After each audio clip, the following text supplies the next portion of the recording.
Bonsoir chers auditeurs, bienvenue dans le nouveau podcast du Club Paname. À la veille d'affronter Barcelone, le PSG ne rassure pas et ne se rassure pas. Après des premiers pas plutôt encourageants de la part de Pochettino, les difficultés sont vite apparues ces derniers matchs. On va disséquer le jeu sous Pochettino, parler de ses choix, discuter des chances du PSG, que ce soit pour le titre en Ligue 1 ou pour la Ligue des Champions. Et pour terminer ce podcast, on se penchera sur le Canemar. On le sait, malheureusement absent demain. Que doit-on faire de lui? Que doit-on faire avec lui? On en parlera ce soir avec Lionel. Bonsoir. Bonsoir, messieurs. Dryas, bonsoir. Bonsoir tout le monde. On entame par le gros sujet, Pochettino. Donc le PSG s'est imposé ce week-end contre Nice et a profité des faux pas de ses adversaires pour recoller un peu au classement, passer deuxième et revenir à un point de Lille. Mais malgré tout ça, dans le jeu, ça a encore été un peu balbutiant, comme les derniers matchs. Dryas, on parlait de début convaincant l'autre jour. Qu'est-ce qui s'est passé ces dernières semaines? Où sont, et est-ce que tu vois des nouveautés dans le jeu ou tu vois des choses qui ont plus ou moins disparu? Je vois. Enfin, après, je sais pas si ça vient du. Enfin, au bout d'un moment, on arrive à te poser la question, est-ce que ça vient du coach ou est-ce que ça vient du club?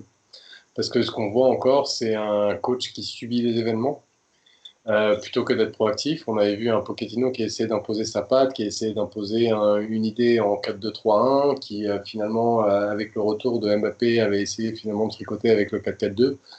Et là, on sent qu'on s'enlise dans une absence de solution, enfin, vraiment voilà, ce qui peut se qualifier dans le simple fait de subir les événements et de ne plus être proactif.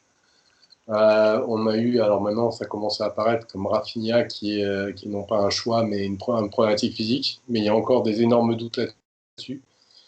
Et c'est juste une somme d'incompréhension qui fatigue, qui use. Et pour revenir sur Nice, Nice était peut-être une de nos meilleures productions depuis quelques semaines. Et on était loin du compte, même en faisant une de nos meilleures productions depuis quelques semaines. Oui, du moins pendant une mi-temps. Lionel, ton avis sur ces dernières performances? On va être gentil, on va dire en dents de scie. Après, bon, il a quand même des circonstances précédentes. Il est arrivé il y a 40 jours, 9 matchs, donc pas vraiment le temps pour remettre sa patte sur cette équipe. Donc je pense qu'on peut quand même attendre pour vraiment pouvoir parler de la possibilité de voir la patte Pochettino sur cette équipe. Mais c'est vrai que pour l'instant, c'est clairement pas satisfaisant ce qu'on voit. Et même lui, dans sa communication, je le trouve un peu fade. C'est pas. Enfin, moi, je m'attendais vraiment à autre chose. Mais j'attends un peu pour le juger. Ça fait à peine 40 jours. Donc voilà, on va pas être trop dur non plus avec lui. Mais c'est sûr que pour l'instant, on peut pas dire qu'on se régale lorsqu'on voit le club jouer aujourd'hui. Mais le truc, toi, Lionel, c'est que il y avait des motifs d'enthousiasme dans les 15 premiers jours, et après 40 jours, il y en a moins. Donc en fait, tu vois, j'entends l'argument, c'est trop tôt pour avoir un avis, comme c'était trop tôt au bout de 15 jours, alors que moi je suis tombé dans le panneau. J'avais dit de fermer ta gueule! Comme à chaque fois, je tombe dans le panneau. Non, cette fois, c'était différent. Mais la problématique, c'est toujours différent. La prochaine fois, le sera aussi. C'est ça que tu comprends pas. Mais la problématique, c'est la pente qui est pas ascendante, en fait. Et ça, c'est pas une histoire de 40 jours ou de machin, c'est juste qu'elle était ascendante pendant un temps, et depuis, elle est descendante. Alors après, effectivement, on va expliquer les absences, que ce soit le Covid, que ce soit des joueurs qui, mine de rien, accumulent trop d'absences, hein, c'est toujours les mêmes, etc. Mais oui, c'est des excuses qu'ont tous les coachs, mais il y a un moment où on aimerait ne pas se reposer sur des excuses, et on aimerait pouvoir se reposer sur un projet de jeu. Et là où on avait vu quelques promesses, maintenant les promesses elles sont parties à l'ouest. Tu parlais des nouveautés dans le jeu comme le jeu côté la dernière fois et le fait qu'il y ait plus de surnombre devant le porteur de ballon. Est-ce que tu en vois toujours ça, alors, déjà, ce que je voyais de nouveau, effectivement, c'était une meilleure utilisation des ailes. C'était aléatoire. C'est un match, il y avait ça de bien, un match, il y avait ça de bien. Mais on avait vu un jeu sans ballon sur un match qui était positif. On avait vu une meilleure utilisation des ailes sur un match. Et d'une manière générale, il y avait une constante, c'était 5-6 joueurs qui étaient devant le ballon, ce qui était quelque chose auquel on avait perdu l'habitude de le voir, tout simplement. Et là, ouais, on se retrouve toujours avec les 3-4 joueurs devant, mais on a perdu toute la maîtrise du milieu. On n'arrête pas de se faire transpercer. On avait une solution qui semblait s'installer, qui était le 4-2-3-1, mais qui a été remis en cause par le fait de vouloir absolument mettre Mbappé dans les deux de devant. Et on est en régression constante depuis sur tous ces chapitres-là. Il y a encore toujours des éléments qui sont à peu près positifs, mais ils sont tellement teintés d'éléments négatifs qu'on peut peut même plus les mettre en avant. Le fait qu'on ait 3-4 joueurs devant le ballon, à partir du moment où tu te fais transpercer dans l'axe comme si c'était une passoire, quel est l'intérêt? Donc pour toi, le PSG n'a pas plus de références maintenant qu'à l'arrivée de Pochettino. Ouais, enfin, même c'est peut-être pire parce qu'on s'est construit des illusions de référence et ces illusions sont parties. Lionel, on parlait de son coaching qui était plutôt bon, on comprenait ses remplacements, on était tous plutôt globalement d'accord la dernière fois. Est-ce que tu comprends maintenant ses choix ou tu les trouves douteux, notamment quand Verratti et Neymar sont absents et qui peuvent être remplacés par des profils comme Danilo ou Gay? Est-ce que tu comprends ça? Dans l'absolu, non, mais après, le problème, c'est est-ce que dans l'effectif du Paris Saint-Germain, on a d'autres profils comme Verratti ou Neymar? Il faut parler de la gestion de Rafinha. Est-ce que tu comprends cette gestion ou du moins le flou dans la com qui entoure tout ça? C'est plus ça le problème pour moi. C'est pas une histoire de comprendre la gestion, c'est avoir une situation claire. Est-ce qu'il est disponible pour jouer? Est-ce qu'il est à 100%? Oui ou non? Le problème, c'est qu'en ne communiquant pas, ça laisse place à toute sorte d'interprétation et on peut soit s'imaginer que l'entraîneur ne compte pas sur lui. Et dans ce cas-là, bah, quand Verratti n'est pas disponible et qu'il est remplacé par Danilo Gay, ça c'est sûr que ça devient incompréhensible.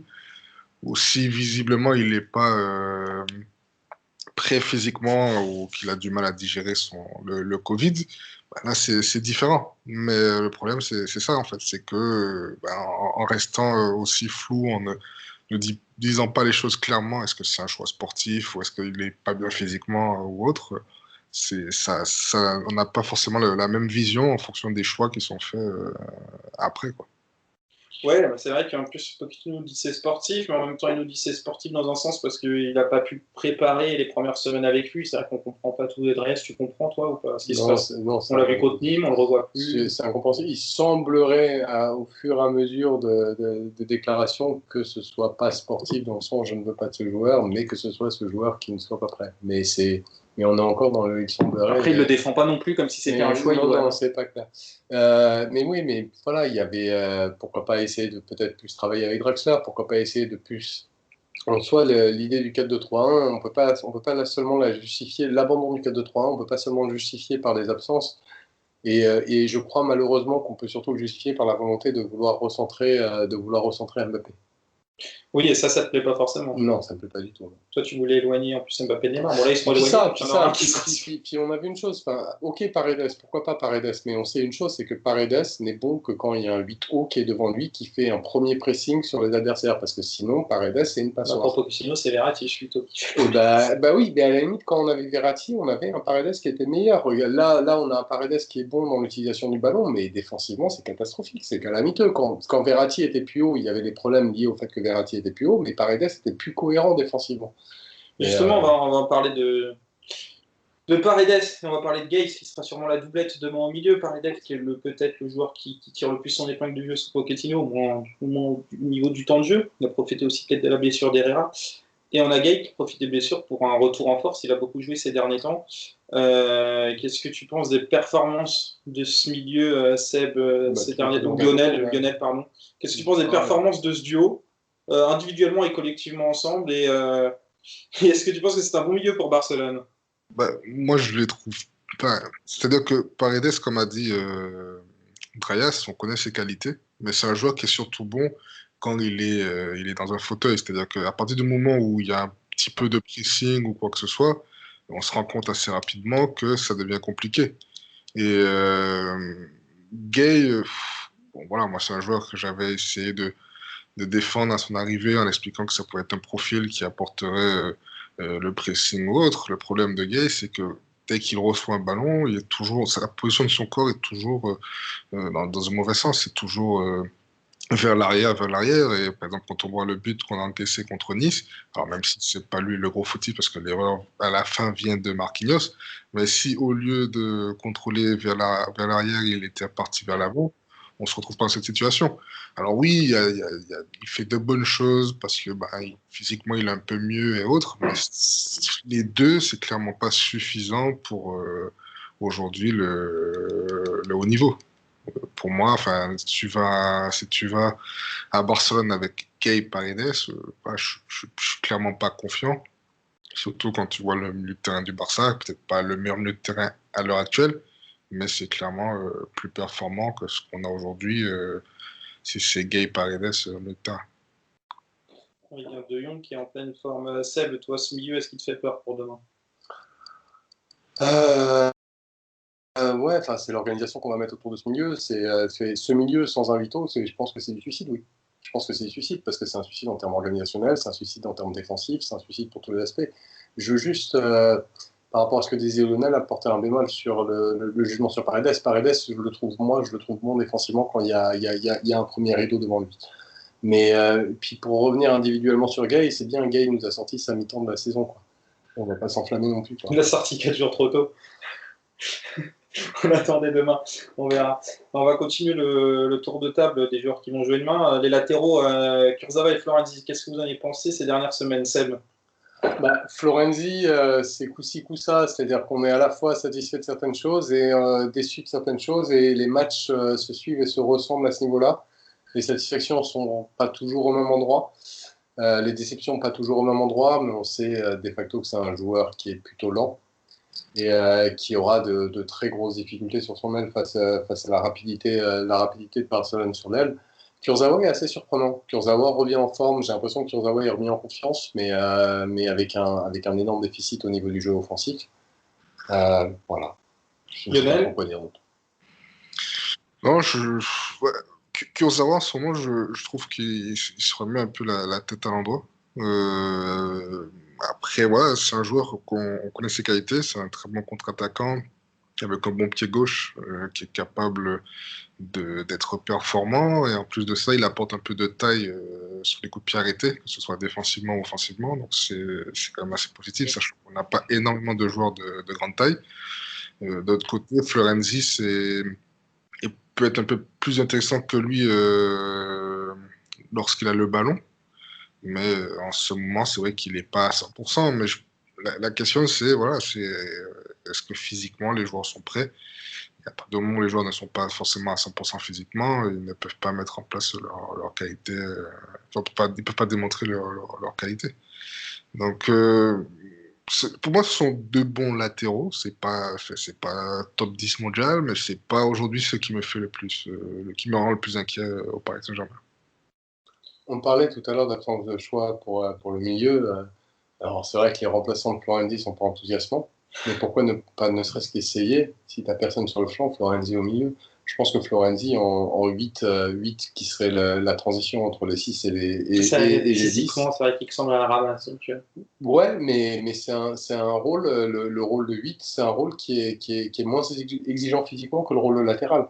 Ben, Euh, moi, Tu Ça dépend as beaucoup moins d'allers-retours. après, c'est... Tu as beaucoup moins d'allers-retours je suis pas trop d'accord. à faire. Je suis pas trop T'as- d'accord avec ta t'as- solution, Dryas. Lionel, oui. Je suis pas trop d'accord avec ta solution, Dryas, parce que le souci, c'est que quand tu joues latéral, bien souvent, quand tu reçois le ballon, ce qui est dans ton dos, c'est la ligne de touche. Quand tu joues 8, dans ton dos, tu as la défense adverse, tu as le pressing, etc. C'est les positions, même si un joueur peut être bon techniquement, mettre Florenzi 8 aujourd'hui au Paris Saint-Germain, alors qu'il n'avait que depuis le début de la saison, il joue que latéral, enfin, c'est Alors, explique quoi. deux bémols. Déjà, la première chose, c'est que Florenzi a déjà joué 8. Oui, mais Et, c'est avec, quand avec, et, avec, Avant cette blessure. et avec beaucoup de succès. Et avec beaucoup de succès. Alors, et ensuite de ça, j'étais pas en train de dire que c'était la solution et qu'il fallait mettre ça en place. J'étais juste en train de dire que face à l'absence de choix, si tu veux imposer un projet de jeu avec un 8 si effectivement sur ton banc tu n'as personne et que tu as envie de mettre une continuité là-dessus, pourquoi pas essayer Florenzi? La seule chose que j'étais en train de mettre en avant au travers de ça, c'est que clairement le fait d'être passé en 4-4-2 ou d'être passé de 4-2-3-1 à 4-4-2 n'était pas dû à l'absence de joueurs pour pouvoir le tenter. Voilà, c'est Après, tout ce que j'étais en train de dire. c'est vrai qu'on a eu un Dagba Covidé, un Pembele qui est encore sous protocole Covid et un Kerrer qui est complètement à la ramasse totale, qui est peut-être le moins bon joueur du pays actuellement. Oui, mais si tu veux imposer cette logique, mais tu vois, c'est en gros, je suis pas en train de dire Florenzi, je suis en train de dire Draxler, je suis en train de dire Florenzi, je suis en train de dire bon, Rafinha, a priori, on comprend toujours pas ce qui se passe. Mais en gros, tu avais d'autres joueurs comme Marco Verratti qui pouvaient occuper ce poste si tu voulais vraiment installer cette logique dans le temps. Et c'est pas ce que tu as choisi de faire. Donc, si tu choisis pas le faire, c'est pas à cause du fait que tu as des joueurs qui soient absents, quoi. Après, Florenzi, c'est vrai qu'il est meilleur dans une défense à 3, le pauvre en piston, notamment pour aider le milieu. Avec Thiago en forme, ça aurait pu se sentir mieux. On n'est pas dans cette optique-là avec Pochettino, de toute façon, qui n'a travaillé qu'une défense à 4. On a parlé de Paredes et Gay. Le troisième larron qui accompagnera ce milieu sera certainement Verratti, qui a fait les derniers entraînements sans trop de gêne. Verratti en 10, Lionel, comment tu le trouves en 10 et est-ce que tu penses qu'il respectera son poste demain? Est-ce qu'il respectera? Je sais pas. Après, je ne suis pas un grand fan de Verratti à ce poste. C'est un joueur qui est très très bon pour sortir du pressing, mais je pense que c'est un joueur qui a du mal en position haute à jouer dos au but. Et quand il est dans cette position de 10, je trouve que il a un peu plus de déchets et c'est un peu compliqué pour lui. Et c'est pas sa qualité première. Sachant que je pense que le Barça va quand même chercher à mettre un pressing assez important. Et ce serait plus intéressant de l'avoir à la première relance qu'au poste auquel il joue à l'heure actuelle. Mais la deuxième question, c'était, rappelez-moi. Est-ce que tu penses qu'il va tenir ce rôle? C'était juste ça. Je pense que à partir du moment où il va être, dès qu'il va être mis en difficulté dans le pressing, je pense qu'il va reculer naturellement. C'est quelque chose qu'il fait naturellement.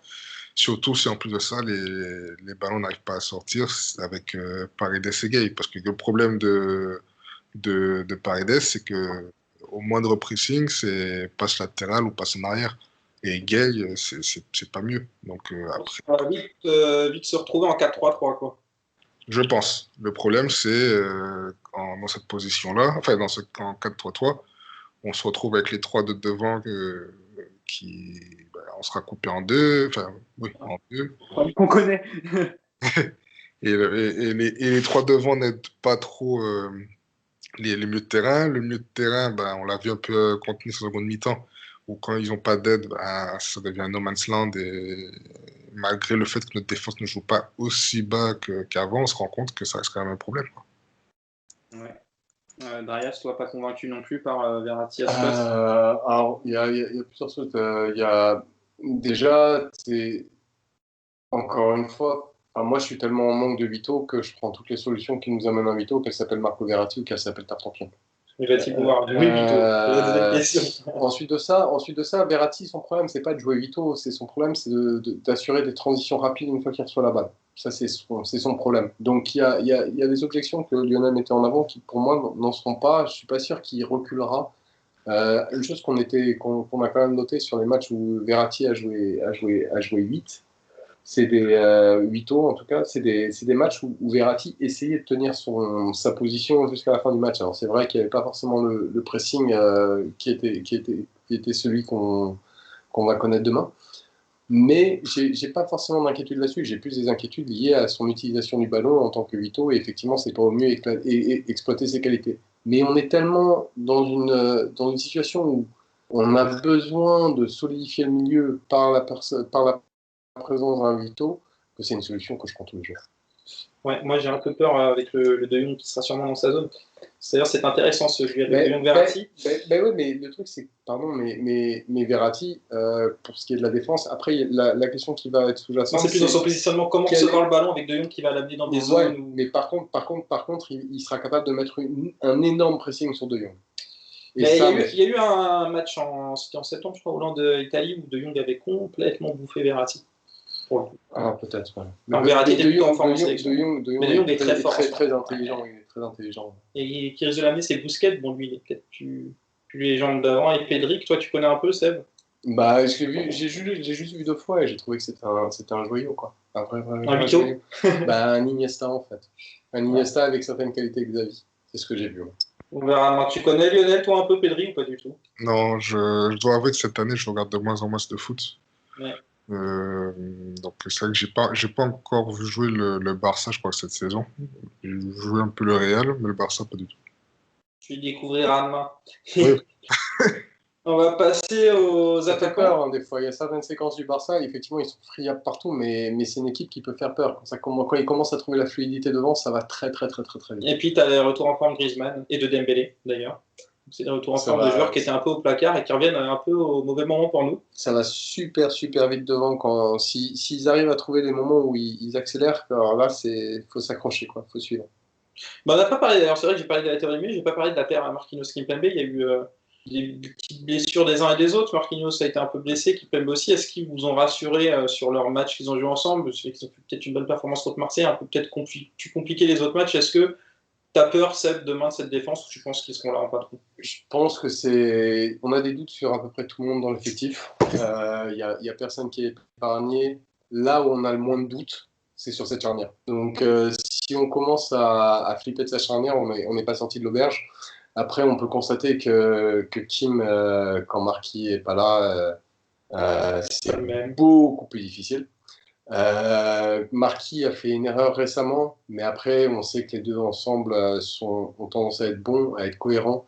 Et avec l'exigence de Barcelone, je pense que Marquis, l'erreur qu'il a faite contre Nice, c'est une faute de déconcentration. Il en fait quoi? Il en fait 2 par saison. On n'a pas d'inquiétude à avoir. Et je pense que c'est pas là qu'on doit placer nos inquiétudes. Lionel, Non, toi, je suis assez d'accord avec Darius. Je pense que ce sont deux joueurs qui voilà, peuvent avoir des sautes de concentration. Quand on compare par exemple avec un joueur comme Thiago Silva à l'époque qui est très fiable dans la continuité de la performance, c'est deux joueurs qui voilà, ils peuvent rater. il en a fait des erreurs. Il a Je... raté des pénaltys début. Et Marquis, il est cohérent. C'est pas parce qu'il a fait une erreur contre Nice qu'on Il y a eu des années où c'est vrai qu'on. Ouais, mais depuis depuis un an et demi, totalement sans finale. il en fait pas beaucoup des erreurs à Marquis. Hein. Il n'a pas beaucoup de sautes de concentration. C'est plus Kim, quoi. Oui, mais je veux dire que c'est quand même. Enfin, quand on compare par exemple avec Thiago Silva, tu penses que Thiago Silva était un peu plus fiable dans ses performances. Bah, à l'heure actuelle, je suis pas d'accord avec ça. Ouais, c'est pas grave. Que Marquis, Au-delà de ça, c'est une paire qui, dans les gros matchs, hausse le niveau et est très très fiable. Et c'est pour ça que demain, je ne suis pas trop inquiet par rapport au match du Barça concernant leur performance. Je pense que demain, on verra un grand Marquinhos et un grand Kimpembe. On l'espère, hein, ça va être une des clés du match. Il y a un petit Argentin qui s'appelle Messi qui voudra prendre une revanche sur Kimpembe après la seule confrontation qu'ils ont ensemble, le 4-0 là. Ouais, ça se trouve, Kimpembe s'était relevé aux yeux. Il a sans doute pas oublié. Il doit y Il penser. a sans doute pas oublié. On va passer aux attaquants. Avant de parler du choix où il y aura peut-être une hésitation du coach, on va parler d'Icardi Mbappé. Comment vous les trouvez en ce moment, Lionel? Comment tu trouves Mbappé et Icardi? Icardi a l'air de bien revenir. On sent qu'il a la confiance du coach, que physiquement, il est un peu plus affûté. Je trouve que dans ses choix, quand il faut faire la passe ou quand il faut tirer, il est bien en ce moment. Après, le souci d'Icardi, c'est qu'on n'a pas forcément on n'a pas encore de performance, comment dire ça, de match référence dans cette compétition. Donc c'est plutôt là on peut avoir un doute, c'est on n'a jamais vraiment vu hausser son niveau dans une telle compétition. Après Mbappé, on le sent un peu plus en jambes, mais on sent que c'est pas encore le grand Mbappé. Le souci, c'est demain, ce sera le joueur clé du Paris Saint-Germain et ce sera à lui de montrer que voilà, il a franchi ce palier qu'on attend qu'il franchisse depuis quelques temps, quoi. J'espère qu'il mettra la bonne taille de crampon cette fois. Pour pas glisser. Oui. Comme il dit, il veut des responsabilités et c'est un autre moment de le prouver. Il n'a pas forcément prouvé les moments où il pouvait le faire. Seb, toi, ton avis sur les deux? Bah, Icardi, je partage complètement l'avis de Lionel. On connaît et ses limites et ses qualités. Et ses qualités ont tendance à fleurir en ce moment et ses limites apparaissent avec un petit peu plus de distance. Et comme l'a très bien dit Lionel, l'interrogation, c'est sur les matchs coup près. Mais là-dessus, j'ai plutôt tendance à avoir confiance parce que quand il était avec l'Inter, il a joué quelques matchs importants et il a toujours été très très bon dans les matchs importants. Pour Mbappé, pareil, je partage l'avis de Lionel. Il est en train de revenir en forme, mais ça me casse les couilles qu'on soit obligé de changer l'équipe pour lui. J'aurais aimé qu'on trouve d'autres solutions, qu'on trouve d'autres manières d'avoir un Mbappé qui revient. Et donc j'ai du mal à avoir un jugement objectif sympathique sur Mbappé en ce moment, parce qu'on sacrifie une idée de jeu pour lui. Et ça me fait chier au plus haut point. Après, si j'oublie ça, bah, Lionel a tout dit. Mais c'est sûrement attaquant gauche demain pour Mbappé. Oui, pour le coup, oui. Bah, c'était contre Nice ou le match Ouais. d'avant ou, Il y a eu deux mi-temps. Ouais, Il passe en voilà. 4 dans le deuxième, c'était moins bien. Mais oui, Icardi, ce qui est intéressant, c'est que même contre Nice, il ne marque pas, mais il est sur les deux buts. Voilà, il est vraiment. À un moment, on le voyait que quand il marquait. Là, on revoit le Icardi intéressant dès qu'il touche le ballon. Après, est-ce qu'il en touchera beaucoup de mains à l'extérieur, c'est une autre question. On va parler du dernier poste, en l'absence de Di Maria et Neymar, qui jouera entre Sarabia et Keane. Quel est votre choix préférentiel entre les deux et pourquoi, Drayas? Keane, Sarabia, pour moi, c'est le substitut. C'est le mec qui rentre en cours de match. Et Sarabia, c'est le joueur qui est très paradoxal. C'est un des joueurs qui a le déchet technique le plus important de tous nos offensifs. Di Maria aussi. Beaucoup moins que Sarabia. Beaucoup moins que Sarabia. Honnêtement, tu sais ce que je pense de Di Maria, mais pour Sarabia, ça va plus loin. Et le paradoxe, c'est qu'il sait être décisif quand il faut, et notamment dans les matchs importants. Et je pense que c'est un joueur qui est très bien utilisé en tant que remplaçant, à faire rentrer typiquement à la 60e minute, 70e minute, s'il le faut, s'il faut aller chercher un but, et pas forcément utilisé en tant que titulaire. Lionel? Non, moi, je suis d'accord avec Brian. Et je rajouterai une chose, c'est que je pense que le côté gauche avec Jordi Alba est peut-être l'un des meilleurs côtés du Barça, enfin, en tout cas de ce que j'ai pu entendre. Et je pense qu'il faut quelqu'un qui soit dans cette zone qui puisse l'empêcher de monter autant. Et Sarabia, je pense, n'a pas suffisamment de vitesse pour mettre, pas en difficulté, mais mettre le doute dans la tête de Alba s'il joue trop. Alors que Kim est pour moi plus à même à le faire, en fait. Moi, je suis d'un avis un peu contraire. Sarabia a montré sa fiabilité dans les matchs importants quand il a pu les jouer, c'est qu'il est jamais mauvais. Enfin, il n'est jamais passé à côté, complètement au travers d'une grande performance.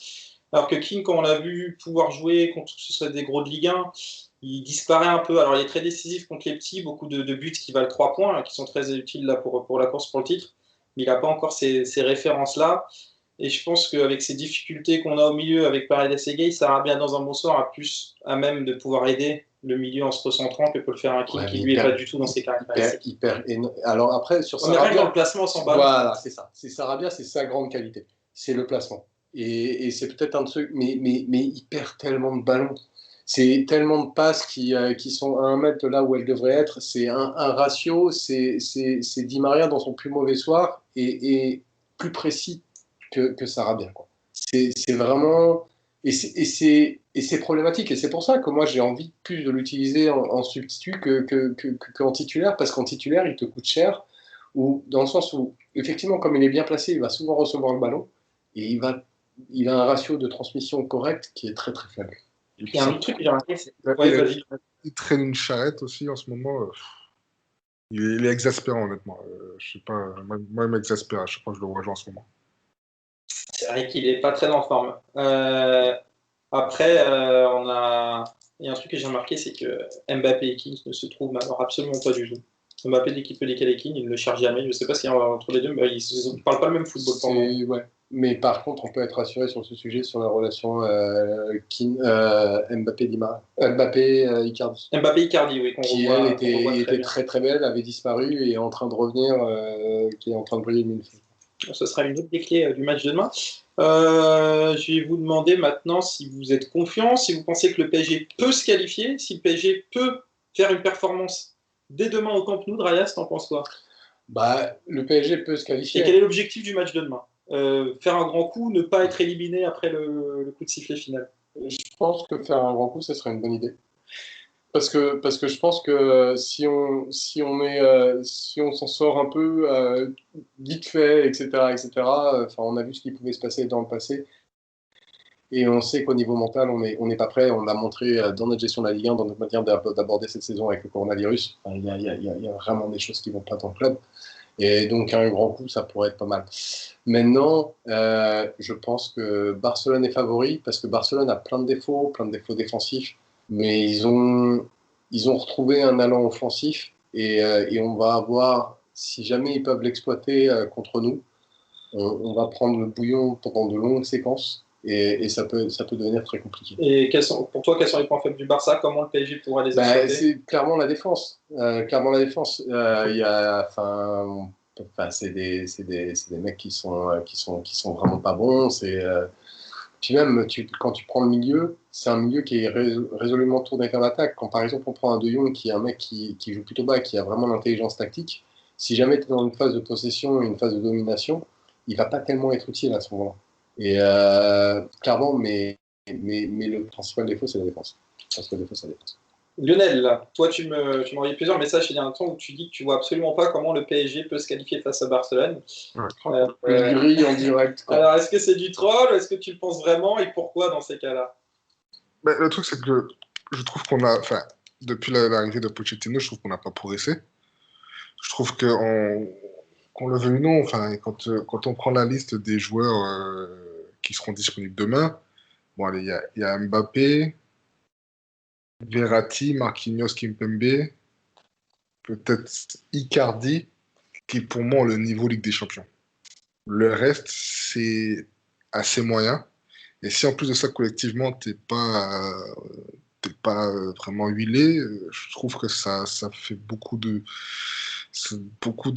problèmes pour aller éliminer une équipe comme le Barça, qui malgré, peut-être que ces dernières années, c'était un peu plus compliqué, je pense, ont plus de joueurs au niveau Ligue des Champions que nous. Et collectivement, visiblement, en ce moment, ça a l'air d'être un peu mieux, en tout cas. Et puis, ils ont Messi.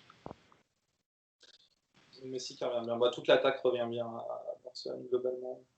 Un petit pronostic pour demain, Lionel? Écoute, je n'aime jamais annoncer la défaite du Paris Saint-Germain, donc je ne vais pas pronostiquer pour demain. Tu n'avais pas prononcé contre United?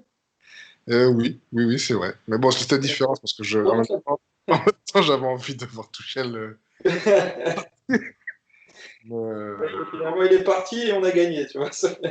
On a les deux, c'est bien. Ouais, c'est bien. Seb. Je vois un 3-1. Pour Barcelone. Ça se joue à Barcelone, donc je vois un 3-1. Moi, je vois un 2-1 pour Barcelone. Mais c'est vrai que c'est un match complètement indécis. Quoi. On peut se prendre une valise comme on peut gagner là-bas. Mais par contre, il y a un truc qui se dit, c'est ce milieu. Moi, je pense que. Alors, ce qui me fait peur, c'est Gay. Ce qui me fait vraiment peur, c'est Gay, parce que Gay a fait sa bonne mi-temps. T'inquiète pas, il y a Danilo en backup. Mais parallèle Verratti, il y aura quelque chose de cohérent. Et il va falloir juste que Verratti réussisse à garder sa position et trouve des solutions pour aller vers Mais c'est pas un milieu qui est mort avant de rentrer sur le terrain. Ce qu'il faudrait, c'est que Verratti inspire un peu le milieu. Il est Paredes en rampe de lancement pour Mbappé avec la charrette des Busquets, une petite défenseurs centraux de Barça. Voilà, ça peut faire des transitions, mais très sales. Ça peut faire très mal. Il faut vraiment prendre en compte qu'on va vraiment être mieux si tu as un mec qui fait un travail défensif 10 mètres plus haut que la ligne de 6. Il faut espérer un Gay. Et on sera vraiment mieux. Et non, Gay, justement, ça me fait un peu chier parce qu'on va se retrouver à avoir un mec qui dézone. Et du coup, tu vas te retrouver. Ce qui est intéressant, c'est d'avoir 2 6 qui sont à côté et un 8 qui est devant. Le 8 qui fait un premier rideau, et ensuite de ça, les 2 6 peuvent concrètement bloquer l'axe parce qu'ils ont plus le temps de revenir. Mais si tout à coup, un des deux qui se régaye, qui est un mec qui dézone dans tous les sens, au point où tu sais pas où il est, et que tu te retrouves avec un mec devant et un seul mec derrière, tout à coup, ton système, il marche plus du tout. Et tu te retrouves avec les mêmes problèmes que si tu n'en as que 2 au milieu. Donc, Gay, c'est plutôt le point qui me chagrine par rapport à ça. Après, moi je pense. Chose qui pourrait couper la part en deux, ce serait repartir sur un 4-2-3-1 avec Mbappé, Sarabia, Kim et Icardi en pointe. Et Paredes Verratti au milieu, du coup. Voilà. Et comme ça, tu te retrouves. Tu mets qui en 8? Sarabia? Sarabia, ouais. On voit après, ouais, voilà. Mais le problème de Draxler, c'est l'activité défensive. Parce que dans le schéma auquel je pense, Sarabia répond à la problématique de l'activité défensive, mais le truc, c'est que ce 8 doit être capable de trouver la ligne qui est devant lui assez vite. Mais Et après, Sarabia je peut pense, avoir beaucoup de ratés. je pense que Draxler peut nous donner 50 minutes et Sarabia faire le reste. Ouais, ça, je suis pas complètement rassuré. On verra, j'espère qu'on n'aura pas, s'il y a un gay en difficulté, plutôt de faire rentrer un restaurant à Sarabia et un Danilo qui rentre. Quoi. Mais même si Gay est bon, dans mon plan, dans ce que j'ai en tête, si Gay est bon, ça pose problème parce qu'il dézone trop. Ouais, ben, on verra bien. Alors, on parle beaucoup évidemment de ce match contre Barça, mais est-ce que pour vous, cette Ligue des Champions par rapport à la course au titre est la priorité ou bien c'est la Ligue 1 cette année? Et est-ce que Paris peut perdre ce championnat? Lionel? Ben, pour moi, la Ligue 1 doit toujours être une priorité, même si on commence à la banaliser parce que on, on a gagné pas mal de championnats ces dernières années. Et je pense que c'est via la Ligue 1, de toute façon, que tu as le plus de chances de qualifier pour la Ligue des Champions. Donc, on doit toujours chercher à la remporter. Mais après, l'un n'empêche pas l'autre. Et la Ligue des Champions doit être aussi quelque chose qui fait partie de l'ambition du Paris Saint-Germain. Et, et on doit le jouer à fond avec l'envie toujours d'aller remporter cette Ligue des Champions. Maintenant, il faut être conscient qu'avec l'effectif qu'on a, on ne fait clairement pas partie des favoris. Alors, pour répondre à la première question, pour moi, il y a deux objectifs. Lionel, ça va? Oui, oui, oui. Ouais. Pour moi, il y a deux objectifs. Le premier, c'est d'avoir un fond de jeu. Et le deuxième, c'est d'assurer minimum la troisième place en championnat. Voilà, une réponse contre Monaco la semaine prochaine. Et pour la deuxième question, est-ce que Paris peut perdre le championnat? Bien sûr. On s'est mis dans une situation avec 5 défaites, un nombre de nuls qui est mine de rien super important, où on n'a pas réussi à creuser le trou. La preuve, c'est qu'on n'est pas premier. C'est une saison qui est très particulière avec le Covid. Il y a des équipes qui semblent mieux la digérer que nous. Est-ce que ces équipes vont s'écrouler en fin de saison? On peut faire tous les plans, mais concrètement, Paris peut ne pas être champion, oui, c'est possible. Tu dis que la priorité c'est d'assurer la troisième place, alors du coup, est-ce que le match le plus important de la semaine n'est pas Monaco ce week-end? C'est pas la priorité, c'est pas d'assurer la troisième place. La priorité, c'est de construire un projet de jeu en sachant que ne pas assurer la troisième place, c'est une faute professionnelle. Voilà. Et donc les deux matchs sont importants. Les deux matchs sont importants dans une continuité où tu construis quelque chose en fait. Ouais. Ça va être une semaine assez charnière. Ouais. Enchaîner Barça, Monaco, c'est pas forcément facile. On verra comment ça se passe. Et là-dessus, en plus, il y a le match après ou avant Ligue des Champions qui. Là, avant, il était à pas chaque fois. On peut espérer que l'après soit mieux. Ouais, et que le pendant soit bien. En pensant qu'avant était peut-être notre meilleur match des 5 derniers matchs. Non, il y a eu Marseille. Un moment après, c'est Marseille qui est plus. Un peu une bête blessée. C'est le cas de le dire. Je suis gentil avec eux. Alors, on va passer au deuxième volet de ce podcast, le Canemar. À nouveau blessé.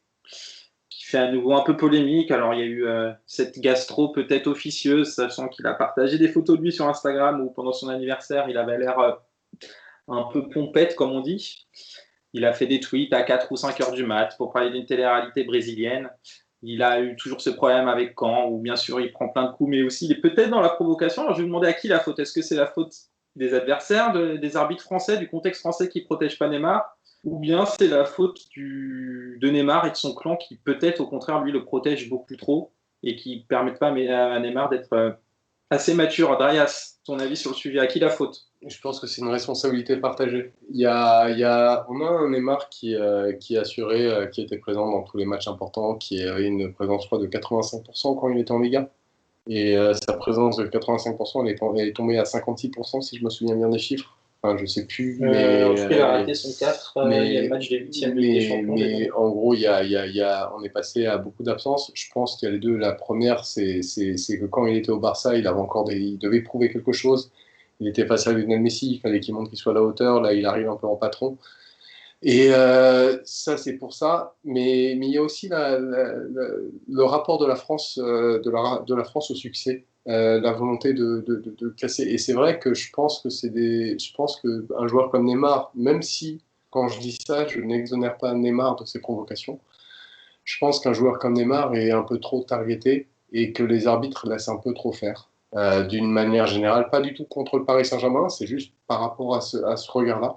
Et je pense que les responsabilités sont partagées et que les deux devraient se remettre en cause pour aussi bien pour Neymar progresser et la France progresser par rapport à ça. Et au-delà de Neymar, du côté, t'estimes pas que Neymar est trop protégé par certains supporters, par les gens du club, un espèce d'enfant roi qui est installé? Oui, il y a de ça. Il y a de ça. Encore une fois, la responsabilité de Neymar est clairement engagée sur toutes ces absences. Lionel, ton avis là-dessus? Je pense que je suis assez d'accord avec ce qu'a dit Dreias. Après, je pense que l'entourage aussi de Neymar doit l'encourager dans ce changement. Quand on voit les commentaires de son père, alors après, on ne sait pas ce qu'il lui dit en off, mais euh, je pense qu'il y a certains moments, et je vais prendre une comparaison avec un joueur comme Ronaldinho, il y a certains matchs où on pouvait avoir l'impression que Ronaldinho était dans un match sans, il jouait en une touche de balle, il ne faisait pas grand-chose. Il y a certains moments, il faut apprendre à jouer un peu plus simple. Quand tu vois que l'adversaire commence à être un peu agacé, simplifier ton jeu pour te protéger toi déjà. Quand il se relève et après la faute sur Yago, je le vois accélérer, je me dis il va se blesser. Et c'est exactement ce qui s'est passé. Et je trouve ça fatigant à la longue, en fait. On parle d'un joueur qui a 29 ans. C'est plus un gamin. Et quand j'entends qu'il se positionne comme étant le grand frère de Mbappé, je me dis, je sais pas si c'est cet exemple-là qu'il faut pour Mbappé, quoi. C'est un joueur qui a énormément de talent. Et forcément, quand on est supporter, quand on aime le foot, on préfère avoir ce genre de joueur sur le maillot, mais au bout d'un moment, 55% de temps de jeu pour un joueur qui est payé aussi cher et qui, en plus de ça, dans, ces 55, enfin, dans les matchs qu'il rate, c'est souvent les matchs importants. Ça devient problématique.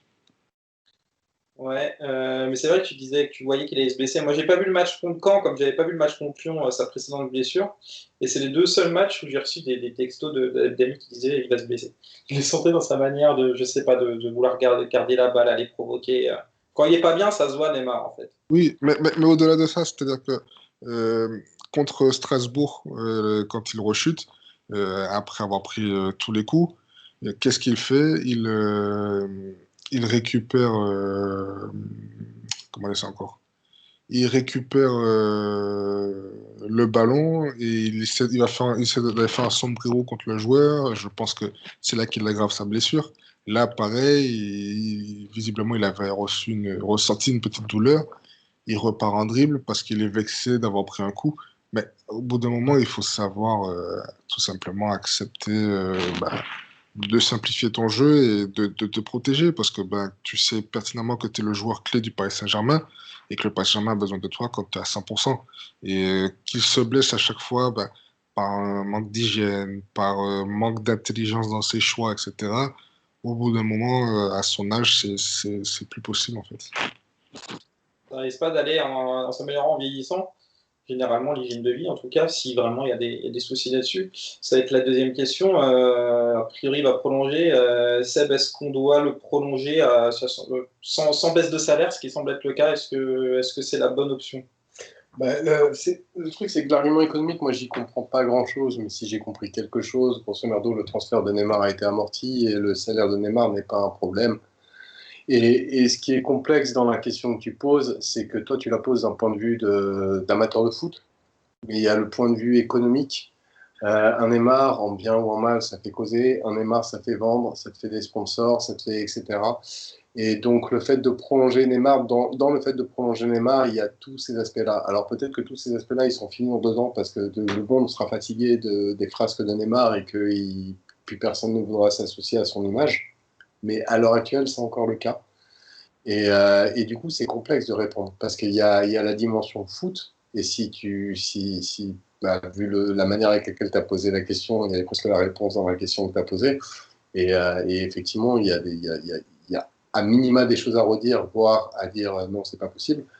Mais il y a d'autres paramètres à prendre en compte. Est-ce que ça ne peut pas créer un problème de grille salariale avec un joueur comme Di Maria qui va demander à pas être baisser son salaire, par exemple? Ça, c'est au club de gérer. C'est au club de gérer. C'est au club de savoir poser le pour et le contre. Mais tu peux pas juste prendre en compte l'aspect foot pour justifier ou les problèmes d'ego ou etc. des uns et des autres pour justifier le fait que c'est une erreur. Parce il y a vraiment d'autres paramètres. Il y a des paramètres économiques qui sont très sérieux derrière. Lionel, ton avis là-dessus? Pour répondre par rapport à Di Maria, on parle d'un joueur qui aura 33 ans donc à la fin de son contrat. On a pas le même âge à 29 ans. Je pense, je pense pas qu'il retrouvera. Maria sur le terrain. Je déconne. Non, pardon, excuse-moi, Lionel, continue. Je pense pas qu'il trouvera un club qui sera capable de lui offrir le salaire qu'il touche à l'heure actuelle. Un joueur comme Neymar en fin de contrat, je pense qu'il n'aura pas de difficulté à retrouver de tels émoluments. Donc, je pense que c'est deux cas qui sont différents. Après, oui, c'est un joueur que, enfin, de toute façon, que ce soit déjà pour l'image du Paris Saint-Germain, tu peux pas te permettre de perdre Neymar en fin de contrat. C'est un joueur qu'on ne pourra pas transférer, sauf en le bradant. Et pareil, c'est pas, ça ne sera pas positif. Donc oui, après, pour moi, le souci, c'est pas la progression de Neymar, c'est comme tu as dit tout à l'heure, c'est sa position d'enfant au Paris Saint-Germain. Je pense qu'au bout d'un moment, c'est pas acceptable qu'un joueur puisse à 4 heures du matin poster des tweets, montrer des photos, des vidéos sur Twitch en train de jouer à Call of Duty, etc. Au bout d'un moment, je pense qu'au club, on devrait être un peu plus strict à ce sujet. Alors le problème, c'est qu'on est tellement peut-être dépendant d'une signature pour essayer de trouver tous les moyens pour le prolonger qu'on veut rien lui dire. Mais voilà, c'est plus là le problème pour moi. C'est Georges Valdano qui avait dit au Neymar a signé à Paris. Paris a récupéré un joueur extraordinaire, mais aussi un gros paquet d'emmerdes. Ouais, bref. Mais il faut savoir accepter. Ça va avec le personnage, de toute façon. Mais tu sais, les gens idéal, il y en a eu qu'un, c'est Lionel Messi, quoi. Après, il n'y en a pas d'autres dans le foot. Tu regardes Cristiano Ronaldo. Oui, mais il ne pose pas de problème, Ronaldo, après. Ça, c'est vrai. Mais il est là, il est fiable, il n'est jamais blessé. Il en pose d'autres. Mais il ne pose pas de problème sportif.